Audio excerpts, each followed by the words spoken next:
السلام علیکم ورحمۃ اللہ وبرکاتہ۔ وعلیکم السلام۔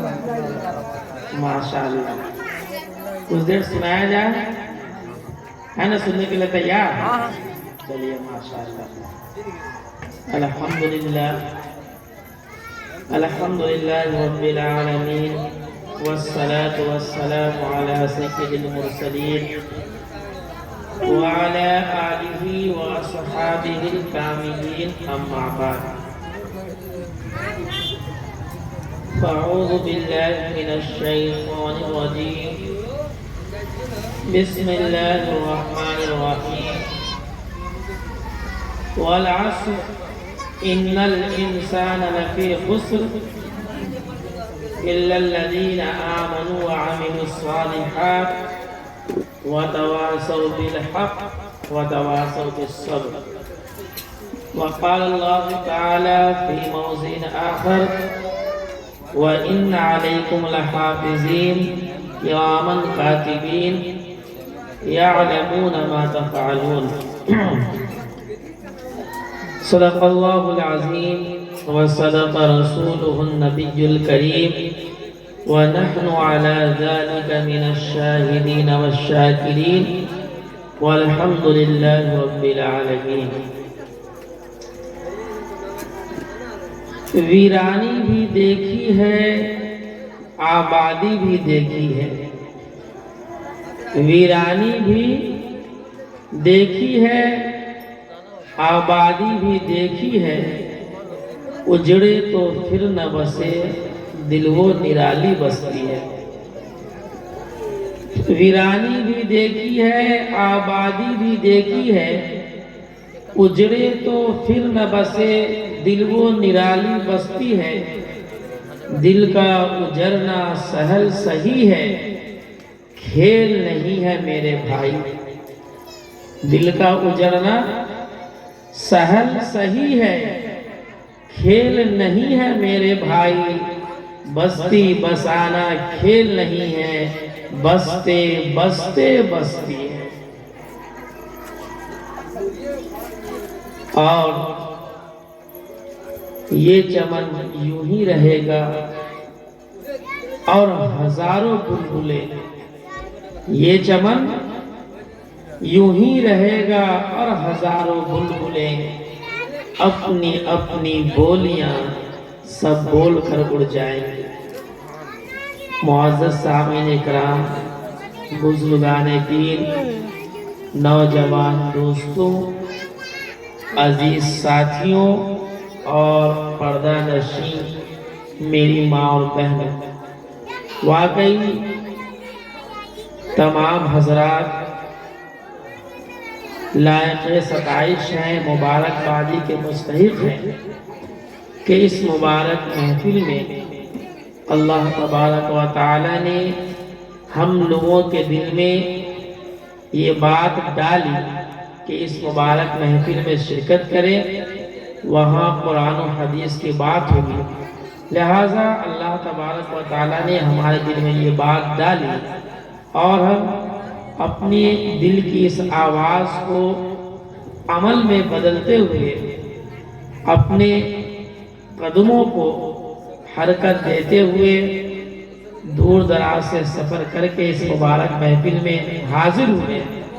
واقعی تمام حضرات تعریف کے لائق ہیں، ورنہ ہمارے بہت سے دوست احباب جو ادھر ادھر گھوم رہے ہوں گے، ظاہر سی بات ہے کہ ان کو جو ثواب اس محفل میں بیٹھنے کا، اور جو ثواب قرآن و حدیث سننے کا، اور جو ثواب علماء اکرام کے نورانی چہرے کی زیارت کا ہمیں نصیب ہو رہا ہے، جو یہاں پہ نہیں ہے ان کو وہ ثواب نہیں مل سکتا ہے۔ اس سے ہی بڑھ کے میرے محترم عزیز دوستوں، صرف یہاں پہ آ کے بیٹھ جانا اور علماء اکرام کی نورانی خطاب کو سن لینا یہ کامیابی کی دلیل نہیں ہے، بلکہ کامیابی کی دلیل یہ ہے، کامیابی کی پہچان یہ ہے کہ بتائی ہوئی باتوں کو اپنے دل میں جگہ دے، اور دل میں جگہ دینا اس وقت ثابت ہوگا جبکہ ہم ان باتوں پر عمل کریں تب جا کر کے ہمارا بیٹھنا، ہمارا سننا، ہمارا سنانا ہم سمجھنے کے لیے قبول ہو گیا۔ میرے محترم بزرگ عزیز دوستوں، ہم سے پہلے مولانا صاحب نے بہت ہی مفصل مدلل باتیں آپ لوگوں کو بتائی۔ پہلے تو اشعار کی صورت میں بہت سارے نعت نبی سنائے۔ ظاہر سی بات ہے کہ نعت نبی ایسی چیز ہے کہ انسان ساری زندگی سناتا رہے پھر بھی مرتے وقت یہ حسرت رہے گی کاش کہ اللہ کے نبی کی اور تعریف کر لیں، کیونکہ وہ ذات ایسی بابرکت، ایسی مقدس، ایسی پاکیزہ ذات ہے، اور اس کے انعامات، ان کے احسانات اور ان کے ہم لوگوں کے اوپر اتنے رحم و کرم ہیں کہ اگر ہم زندگی بھر اللہ کے حبیب محمد عربی صلی اللہ علیہ وسلم کی شان میں نذرانہ عقیدت پیش کرتے رہے، درود شریف کی ڈالیاں نچھاور کرتے رہے، پھر بھی کما حق و حق ادا نہیں ہو سکتا ہے۔ قلم اشجار ہو، سارے سمندر روشنائی ہو، مکمل ہو نہیں سکتی کبھی سیرت صلی اللہ تعالیٰ علیہ وسلم۔ کسی شاعر نے کہا کہ کیسے توصیف اس کی کروں میں جس کا کوئی بھی ثانی نہیں ہے۔ آپ صلی اللہ علیہ وسلم کی دنیا میں کوئی مثال ہے؟ کوئی مثال نہیں ہے، کوئی دوسرا نہیں ہے۔ کسی شاعر نے کہا سب سے پہلے مشیت کے انوار سے نقش روئے محمد بنایا گیا۔ ایک روایت میں یہ ہے کہ اگر اللہ تبارک و تعالیٰ کو اس دنیا میں اپنے پیارے حبیب صلی اللہ علیہ وسلم کو بھیجنا مقصود نہ ہوتا تو اللہ تعالیٰ اس دنیا کو بساتا ہی نہیں۔ آپ صلی اللہ علیہ وسلم کے صدقہ طفیل میں دنیا کو کیا ہے؟ بسایا گیا۔ شاعر کہتا ہے سب سے پہلے مشیت کے انوار سے نقش روئے محمد بنایا گیا۔ سب سے پہلے مشیت کے انوار سے نقش روئے محمد بنایا گیا، پھر اسی نقش سے مان کر روشنی بزم کونوں مکا کو سجایا گیا۔ وہ محمد بھی احمد بھی محمود بھی ذات مطلق کا شاہد بھی مشہود بھی علم و حکمت میں وہ غیر محدود بھی ظاہراً امیوں میں اٹھایا گیا۔ اور آخری شے پر غور کیجئے گا، حشر کا غم و قاسم مجھے کس لیے؟ حشر سمجھتے ہیں نا، میدان حشر جس میں نفسی کا عالم ہوگا، ہر شخص پریشان ہوگا، نہ جانے کیا معاملہ ہونے والا ہے۔ اس منظر کو شاعر نے کھینچا ہے اور کہا ہے کہ حشر کا غم و قاسم مجھے کس لیے؟ حشر کا غم و قاسم مجھے کس لیے؟ میرے آقا ہے وہ، میرے مولا ہے وہ۔ حشر کا غم و قاسم مجھے کس لیے؟ میرے آقا ہے وہ، میرے مولا ہے وہ، جس کے قدموں میں جنت بسائی گئی، جس کے ہاتھوں سے کوثر لٹایا گیا۔ ظاہر سی بات ہے جو شخصیت اتنی عظیم، اتنی بابرکت اور اتنی بڑی شخصیت ہو کہ جس کے صدقے میں جنت بسائی گئی، تو کیسے توصیف اس کی کروں میں جس کا کوئی بھی ثانی نہیں؟ کیسے توصیف اس کی کروں میں جس کا کوئی بھی ثانی نہیں ہے؟ اور میرے سرکار کی نعت ہے یہ، دل جلوں کی کہانی نہیں۔ جس گلی سے گزرتے تھے آقا، جس گلی سے گزرتے تھے آقا، دیر تک وہ مہکتی ہمیشہ، عرق احمد سے بڑھ کے اے لوگو خوشبوئے رات رانی نہیں ہے۔ اور وہ یقیناً خسارے میں ہوگا، روز محشر میں کل دیکھ لینا۔ وہ یقیناً خسارے میں ہوگا، روز محشر میں کل دیکھ لینا۔ کملی والے میرے مصطفیٰ کی بات جس نے بھی مانی نہیں۔ میرے محترم عزیز دوستوں، تو میں یہ بتا رہا تھا کہ آپ نے حضرت صاحب سے اللہ کے حبیب محمد عربی صلی اللہ علیہ وسلم کی شان اقدس میں بہت پیارے پیارے اشعار سماعت فرما رہے تھے۔ اس کے بعد حضرت نے شادی اور شادی میں لین دین کے متعلق سے بہت ہی اچھی پیاری مفصل اور مدلل باتیں بتائی۔ اس کے بعد یہ بھی بتایا حضرت نے کہ شادی میں پڑھ کر کے اور ہم دنیا کو نہ بھول جائیں اور کوئی ایسا خرافات نہ کریں جو شادی بیاہ اور نکاح خوانی کے خلاف ہے۔ اب بات اس متعلق میں کچھ بچی نہیں۔ اب سمجھنے کی بات یہ ہے، چند منٹ کے لیے میں آپ کے سامنے آیا ہوں۔ سمجھنے کی بات یہ ہے کہ جو مولانا نے ہم لوگوں کو یہ جو باتیں بتائی اس کو ہم لوگوں نے سن لیا۔ آپ سننے کے بعد مولانا کی بات سے ہم لوگوں کو فائدہ اسی وقت ہو سکتا ہے کہ ہم لوگ ان باتوں پہ عمل کریں۔ صرف سننے اور سنانے سے کچھ نہیں ہوتا ہے۔ اب دیکھیے کہ دنیا کے اندر سب کہتا ہے کامیاب ہے، سب کہتا ہے یہ کامیاب ہے۔ اگر ہم کسی کو کہنے کہ دیکھو سب سے بڑا نکمہ ہے، وہ ہم کو چھوڑے گا؟ ہم اس کو نکمہ کہیں گے، وہ میرے باپ دادا سب نکمہ لوٹو ہے، تو ہمیں نکمہ کہا ہے، پھر ہم پورا خاندان نکمہ تھا، سب کو برا لگے گا نا؟ اپنے آپ کو سب کامیاب کہتا ہے۔ اور دیکھیے دنیا کے اندر کامیابی کا معیار ہر شخص کا الگ الگ ہے کہ نہیں ہے؟ جو جس لائن، جس شعبے میں، جس کام میں لگا ہوا ہے وہ اپنی کامیابی اسی میں سمجھتا ہے نا۔ مثال لے لیجیے آپ کہ ڈاکٹر کی کامیابی اس چیز میں ہے کہ اس کے علاج سے اس کا مریض اچھا ہو جائے، شفا پا جائے، ٹھیک ہے؟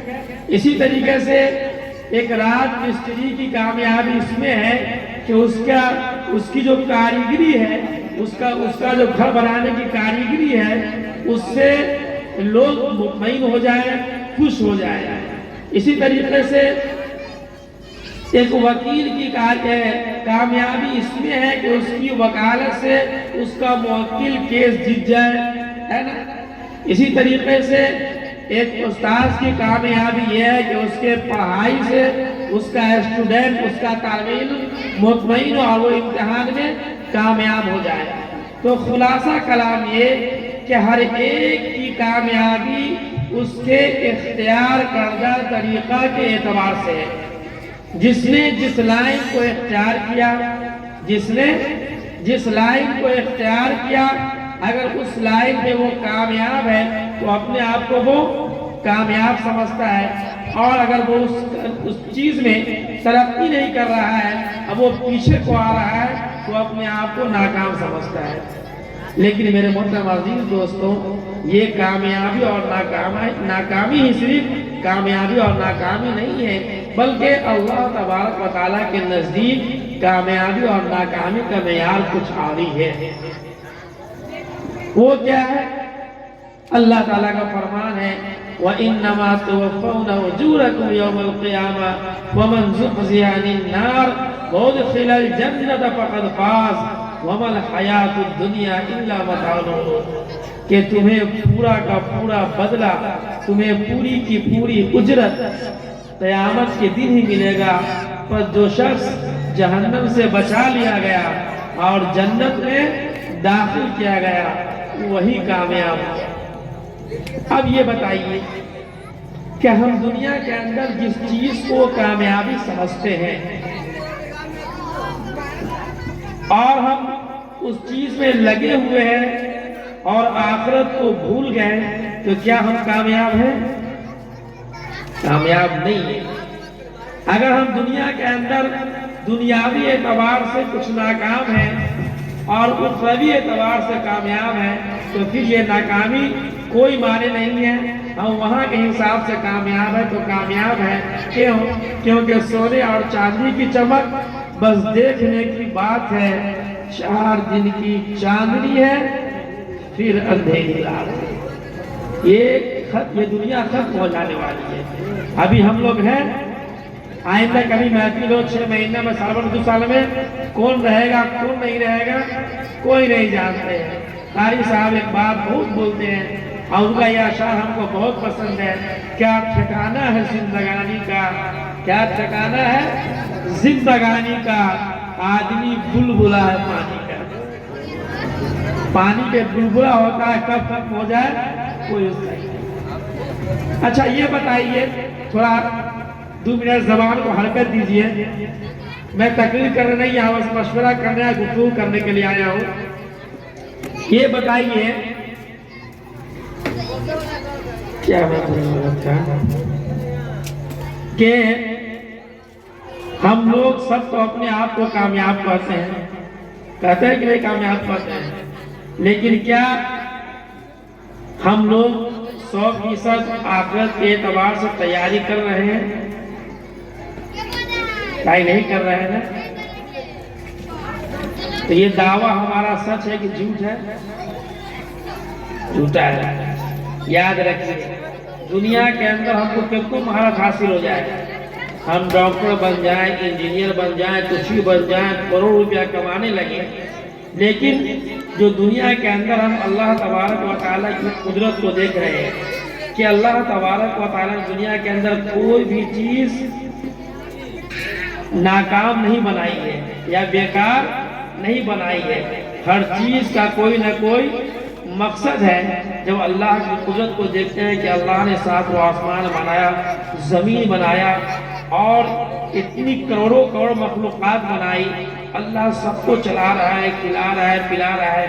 دنیا کی ایک مشین بغیر چلائے وہ چل نہیں سکتی ہے، تو پھر یہ کائنات جو چل رہا ہے کوئی نہ کوئی چلانے والا ہے نا، ایسا ہی چل رہا ہے۔ جب ہم اللہ تعالیٰ کی قدرت کو دیکھتے ہیں ان آنکھوں سے اور دیکھتے ہیں سمجھتے ہیں اور پھر اس بات پہ ہم دھیان نہیں دیتے ہیں اور عمل نہیں کرتے ہیں، یہ ہمارے لیے بہت خطرناک ہے۔ ایک واقعہ میں آپ لوگوں کو بتاتا ہوں، واقعہ میں یہ بات پوشیدہ ہے کہ چاہے انسان دنیاوی اعتبار سے کتنا بھی ترقی کر لے، لیکن اگر وہ اللہ تعالیٰ کی معرفت کو نہیں دیکھ رہا ہے، اللہ تعالیٰ کی قدرتوں کو دیکھ کر کے سمجھ نہیں رہا ہے، تو وہ اس کا جینا کیا ہے، فالتو ہے۔ یہ واقعہ کبھی کہ میں سنایا کرتا ہوں، ایک مرتبہ کا واقعہ ہے کہ ایک بادشاہ، مسلمانوں کے بہت ہی بڑے زبردست بادشاہ گزرے ہیں، محمود غزنوی رحمت اللہ علیہ۔ کون گزرے ہیں؟ محمود غزنوی رحمت اللہ علیہ، بہت بڑے بادشاہ گزرے ہیں۔ ان کے بارے میں یہ آتا ہے کہ وہ بسا اوقات مطلب کہ اکثر و بیشتر عام فام لباس پہن کر، مطلب روپ چینج کر کے، اور رات کو گلی کوچوں میں گھوما کرتے تھے تاکہ یہ اندازہ لگا جیسے کون کیا کر رہا ہے، کون پریشانی میں ہے، کون دقت میں ہے، لوگوں کا حال جاننے کے لیے۔ ایک مرتبہ ایسا ہی حضرت گھوم رہے تھے کہ دیکھا کہ 4 لوگ رات کے اندھیرے میں ایک جگہ بیٹھ کر کے فضول گفتگو کر رہے ہیں۔ حضرت دیکھتے ہی سمجھ گئے کہ اتنی رات میں 4-5 ایک جگہ ہے، چوری ہوگا۔ کون ہوگا؟ چورو چکا ہی ہوگا۔ جو اچھا آدمی رہے گا اپنے گھر میں رہے گا۔ ابھی بھی جو ہے ابھی تو اتنا چوری نہیں ہوتا ہے، لیکن اگر رات کو 12-1 بجے کوئی آدمی چوک چاہ بیٹھ کر کے اپنے گاؤں کا بچہ سب ہو، چاہے 5-10 کو بیٹھ کر کے ہو کرے، مجھے کون ہے تو نفوا سب ہے، کبھی نہیں کہتے ہیں۔ کوئی اچھا کہتا ہے؟ اچھا نہیں کہتا ہے، کیونکہ جس انسان میں سمجھ ہوگی اس کو معلوم ہے کہ اللہ نے رات آرام کے لیے بنایا ہے، دن کام کے لیے بنایا ہے۔ نہیں آرام کرنا ہے، گھر میں رہو، خوب ہلہ کر کے دوسرے کا دن کیوں خراب کر رہے ہو، ہے نا؟ یہ اچھے لوگ کی عادت نہیں ہے۔ تو حضرت بادشاہ تھے اور بہت بڑے بادشاہ تھے، تو وہ سمجھ گئے کہ جب چروائی ہوگا، دیکھے کہ سب فضول کر رہا ہے، تو غور سے سنیے گا، تو یہ بھی ادھر ہی چلے گئے۔ اب وہ چور سب دیکھا کہہ رہے ہیں ہم تو 500 تھے، کہہ دو چور تھا 500، یاد رکھے کہہ دو تھا 500۔ یہ چھٹا کون گھس گیا بھائی؟ بولا کہ کون ہے نا، کون ہو تم؟ بولتا ہے نا، بولا کہ ہم بھی تمہیں میں سے ہیں۔ حضرت نے اپنے دل میں یہ سوچا کہ ہم بھی تمہیں میں سے ایک انسان ہیں، منطق کھیل کر کے وہ یہ سمجھا کہ ہمیں میں جیسا ہم تو چور ویسے ہو ایک چور.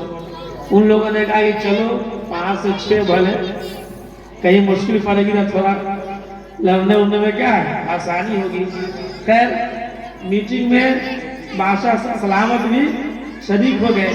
اب سب نے مشورہ کیا کہ بھائی چوری تو کریں گے، پہلے پلاننگ ہونی چاہیے.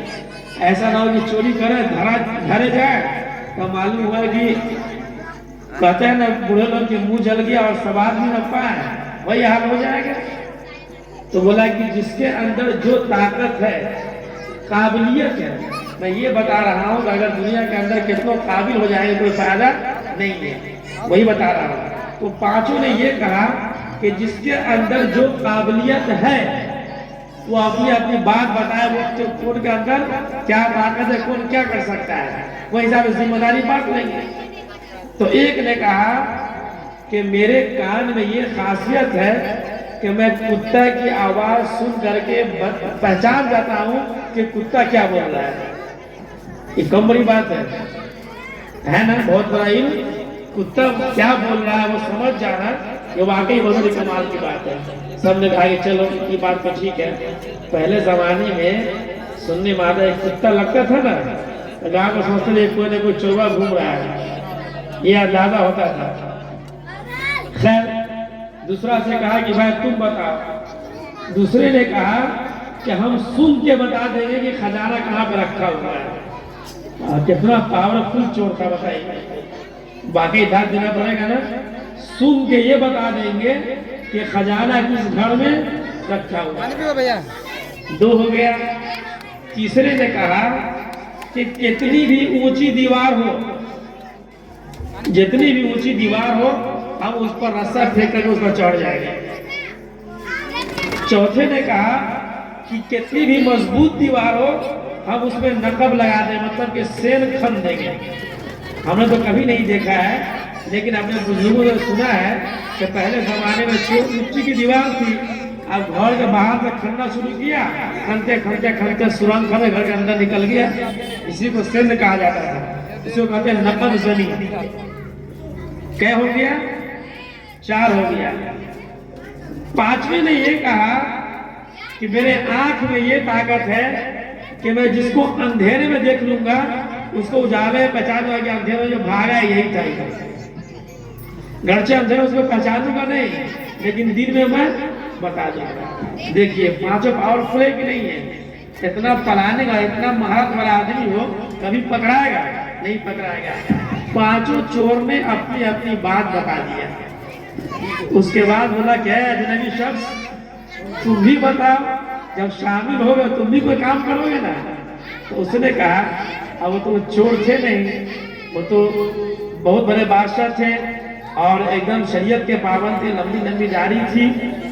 تو سوچو کہ اتنا لمبی داڑھی میں چوروا کیسے آئے لوگ. ہوتا ہے کچھ لوگ مکار قسم کے. تو اس نے یہ کہا حکمت بھرے انداز میں کہ ہم جب رحم کے ساتھ اپنی داڑھی کو ہلاتے ہیں نا تو مجرموں کی بخشش ہو جاتی ہے. اس نے کہا کہ رحم خسروانہ سے جب اپنی داڑھی کو ہم ہنستے ہوئے ہلا دیتے ہیں تو مجرموں کی بخشش ہو جاتی ہے. سب نے کہا کہ ارے باپ رے، میرے سردار تو آپ ہی ہیں، میرے سردار تو آپ ہی ہیں. اب تو ہمیں کوئی چیز کا ڈر نہیں ہے. ہم لوگوں کو مہارت ہے لیکن ڈر لگانا ہے کہیں پکڑ جائے کیا ہوگا. آپ تب پکڑیں گے، آپ چھڑا دیجیے گا. ایک مرتبہ داڑھی ہلا دیجیے گا مسکرا کر کے ہم لوگ بچ جائیں گے. خیر سب نے اپنی اپنی مہارت کے بارے میں بتا دیا. اب یہ طے ہوا کہ بھائی رخ کدھر کا کیا جائے، کہاں جا کر کے چوری کیا جائے. تو سب نے یہ کہا کہ دیکھو بھائی آج ہم لوگوں کے پاس اتنی طاقت موجود ہے کہ ہر ایک کے پاس بہت مہارت ہے. اب کہیں خدا نہ خاصا پھنس بھی گئے تو چھوٹنے کا راستہ بھی موجود ہے. تو آج ایسی جگہ پر ڈاکہ ڈالا جائے کہ پھر بہت مدت تک آرام سے بیٹھ کے کھاتے رہے. سب بولا کہ بھائی کون جگہ صحیح رہے گا، کون جگہ صحیح رہے گا. یہ بات طے پائی کہ چلو آج بادشاہ کے خزانے میں ڈاکہ ڈال دیتے ہیں. اس سے بہتر مال کہیں نہیں ملے گا. بادشاہ کے خزانے میں کیا ہے، ڈاکہ ڈال دیتے ہیں. سب پہنچا، چلنا شروع کیا. جیسے ہی اپنی جگہ سے چل کر کے کچھ لوگ آگے گئے سب لوگ، تو کتا بھونکنا شروع کیا. اب کتا جو بھوکا سب اکان کھڑا ہو گیا. بولا کہ کتا کیا بول رہا ہے؟ تو جو سننے والا تھا اس نے کہا کہ کتا یہ بول رہا ہے کہ بادشاہ بھی تمہارے ساتھ تھے. دیکھیے صحیح پکڑا نا. اس نے کہا کتا یہ بول رہا ہے کہ بادشاہ بھی تمہارے ساتھ ہے. وہ کہا کہ کتا پگلا گیا. کتا کیا ہے؟ پگلا گیا. بادشاہ ہم لوگ کے ساتھ کہاں ہے؟ وہ ایسے بول رہے ہیں. وہی حال آج ہم لوگوں کا ہے کہ حق بات کو سن کر کے انسنی کر دیتے ہیں. کیوں انسنی کر دیتے ہیں؟ دولت کے نشے میں اپنی مال، اولاد، باپ، زمین و جائیداد اور دنیا کی محبت میں حق بات کو سن کے انسنی کر دیتے ہیں. علماء کرام رات دن بولتے ہیں، موبائل میں سنتے ہیں حق بات، قرآن و حدیث کی بات سنتے ہیں، لیکن دنیا کی لالچ میں پڑ کے حق بات کو اس کان سے سنا اس کان سے نکال دیا. گویا کہ سنا ہی نہیں. جیسا کہ شخص سنا کہ کتا بول رہا ہے کہ بادشاہ تمہارے ساتھ ہے، لیکن دولت کی لالچ میں اس سنے کو انسنا کر دیا. آگے بڑھا. آگے بڑھنے کے بعد دیوار چھڑپنے کے لیے وہ جو آدمی تھا کمن ڈالا، اسے کمن ڈالا، ایک کے بعد دیگرے سب چھڑپا. پھر پتہ لگایا کہ کس روم میں کھانا رکھا ہوا ہے. سونگ کر کے وہ سونگا، کھننے والے نے کھننا اور اچھا سے دم ڈکیتی کیا. جہاں اندر گھسا ہوا تھا خزانہ، شاہی خزانہ تھا، مال کی کیا کمی. خوب سب بوڑا بھرا لاد کر کے لے کر کے آیا اور ایک جگہ جو متعین تھا کہ وہاں آ کے رکنا ہے، سب رکا اور سب اپنا اپنا مال مار چھپ کر کے سب اپنے اپنی جگہ پر کیا جس کا جہاں ٹھکانا چلا گیا. بادشاہ وہاں وہی بیٹھا رہا. دیکھا یہ کون کدھر جا رہا ہے. سارا پتہ لے کر کے آ گئے اپنے محل میں اور صبح صبح حکم دیے کہ ابھی فوراً پولیس کو کہے کہ فوراً روانہ ہو اور فلاں فلاں جگہ سے 5 آدمی گرفتار کر کے لیا. 5 گرفتار ہو کر کے آیا. جلاد کو حکم ہوا کہ یہ 5 نے شاہی خزانے میں چوری کیا ہے. جا کے دیکھو سیل کھنا ہوا ہے اور اس کا گواہ میں ہوں. لہذا وہ 5 کو کیا ہے سولی پر چڑھا دو. 5 کو کیا ہے سولی پر چڑھا دو. اب جیسے پولیس پہنچا سب گرفتار کرنا سب یہ کا ہو گیا رے بھائی. کوئی دیکھا نہیں، کچھ ہوا نہیں، سب لوگ گرفتار ہو کر چلے ہیں. آپ سوچ رہا ہے کہ ایسی جگہ چوری کی ہے کہ بچنے کے لیے کوئی صورت نہیں ہے شاہی خزانے میں. خیر جلاد کو حکم ہوا کہ اس کو سولی پر چڑھا دو. جب سب لوگوں کو سولی پر چڑھایا گیا اس میں سے ایک نے کہا کہ دیکھیے واقعی ہم لوگ مجرم ہیں، شاہی خزانے میں چوری کیے ہیں، لیکن ہم کو ایک مرتبہ میری ایک خواہش ہے کہ بادشاہ سے ملا دیجئے، اس سے رحم کی درخواست کریں گے کہیں ہم کو معاف کر دے. نہیں بادشاہ سے ملنے والا نہیں ہے. لیکن یہ ہوتا ہے کہ پھانسی دینے والے کی آخری خواہش ہے نہ پوری کی جاتی ہے. تو 5 کو لایا گیا بادشاہ کے پاس. تھوڑا غور سے سنیے گا. 5 کو لایا گیا بادشاہ کے پاس کہ حضور ان لوگوں کا کہنا ہے کہ اس کا آخری خواہش یہ ہے کہ معاف کر دیا جائے، آئندہ ایسا گناہ نہیں کریں گے. 5 ایسے کر کے منہ نیچے کر کے بادشاہ کے سامنے آیا اور اس کے بعد جب 5 منہ اٹھایا تب دیکھا کہ ان میں سے ایک ہنس رہا ہے. 5 میں سے ایک کیا ہے ہنس رہا ہے. تو اس سے پوچھا کہ بھائی جان جانے والی ہے، شاہی خزانے میں چوری کیے ہو اور یہاں پہ ہنس رہے بادشاہ کے سامنے بھڑک جائے گا اور ضرور تھوڑا لیٹ ہونے والا ہو جلدی ہو جائے گا.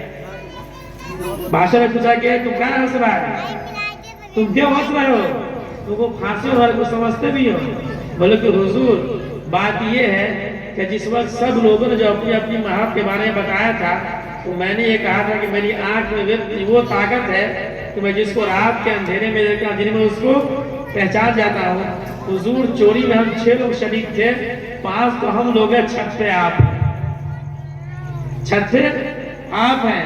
کیونکہ میری آنکھ نے رات میں آپ کو دیکھا تو آپ وہی شخص ہیں. بس ہم 5 اپنا اپنا کام کر چکے ہیں. ہم 5 کیا ہے اپنا اپنا کام کر چکے ہیں. اور آپ نے یہ کہا تھا کہ ہم رحم دلی سے اپنی داڑھی کو جب ہلا دیتے ہیں تو مجرم کی جان بخش ہو جاتی ہے۔ حضور واقعی آپ جاسوس بن کے گئے تھے چور کو پکڑنے کے لیے، ہم نے چوری کیا، ہم نے جرم کیا ہے، لیکن حضور آپ بھی اپنا وعدہ پورا کر دیجیے اور ہمیں معاف کر دیجیے۔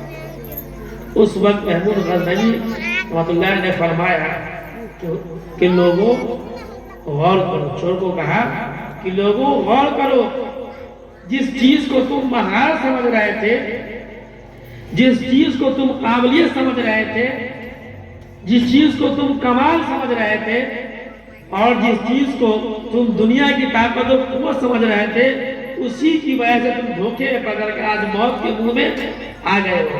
لیکن ایک چیز کی وجہ سے تم لوگ بچ رہے ہو، ایک چیز کی وجہ سے تم لوگ بچ رہے ہو، اور وہ ہے حق دیکھنے والی آنکھ۔ وہ ہے حق دیکھنے والی آنکھ۔ اس آنکھ نے حق دیکھا اور حق کو پہچانا، اس پہچاننے کی وجہ سے آج تم لوگ بچ رہے ہو۔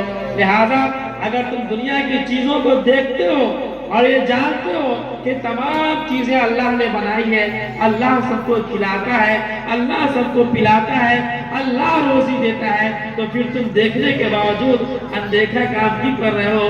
لہٰذا اپنی آنکھ کو، اپنی آنکھ سے جو چیز دیکھتے ہو، اللہ کے قدرت کو، اللہ کی طاقت کو، اللہ کے مقام مرتبہ کو، اس کی عظمت کو پہچانو اور اس پر عمل کرو۔ جب ہم لوگ عمل کرنے لگیں گے، جس طریقے سے تم یہاں پہ بچ رہے ہو اور میں تمہیں بخش دیتا ہوں، جب تم اللہ کی قدرت دیکھ کر کے اللہ کے راستے پر عمل کرو گے، پھر اللہ تعالیٰ تمہیں کیا ہے؟ معاف کر دے گا۔ کتنی پیاری بات ہے نا؟ ذرا انداز لگائیے، دنیا میں کتنی بڑی طاقت، کہاں سلیمان، کہاں سکندر، کہاں ہے جم اور کہاں ہے دارا۔ سلیمان علیہ السلام کے بارے میں آتا ہے کہ اس کی حکومت پوری دنیا پہ تھی۔ 3 بادشاہ ایسے گزرے ہیں جس کی حکومت پوری دنیا پہ تھی، جن میں 2 اپنی طرف کا، ایک ادھر کا۔ مطلب کیا ہے؟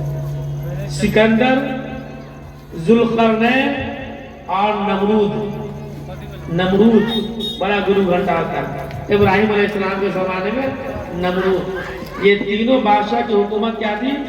پوری دنیا پہ تھی۔